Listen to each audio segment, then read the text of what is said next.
Faites de l'évidence une règle. On ne garde pas dans sa vie quelqu'un qui vous a manqué de respect. Quand une personne vous montre qu'elle n'apprécie pas votre présence, votre gentillesse ou votre loyauté, vous avez parfaitement le droit de reprendre votre énergie et de cesser de la lui donner. Le respect n'est pas une option, c'est la base de toute relation, qu'il s'agisse de la famille, des amis ou d'un partenaire.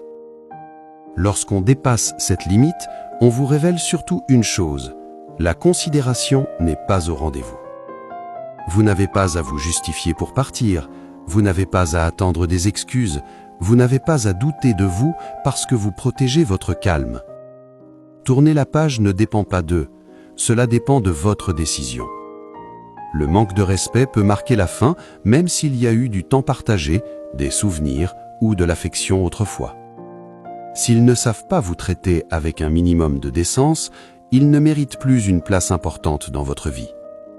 Protéger votre énergie peut être très simple, parfois c'est le silence, parfois c'est prendre de la distance sans revenir en arrière, parfois c'est arrêter de suivre, bloquer et refuser de reprendre contact. Ce n'est pas méchant, c'est un réflexe de protection.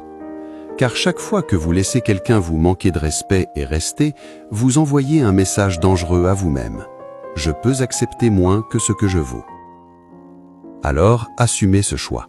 Sortez de la vie de ceux qui vous ont maltraité. Choisissez la paix plutôt que le chaos, le respect de soi plutôt que la tolérance de l'inacceptable, et la guérison plutôt que les mêmes blessures qui reviennent. Vos limites ne sont pas de la dureté, elles sont de la clarté. Quelqu'un qui vous apprécie vraiment ne vous mettra jamais dans une situation où vous doutez de votre valeur. Et quand une personne vous montre son vrai visage, croyez-la dès la première fois, puis avancez, sans hésiter, sans culpabiliser et sans retour en arrière.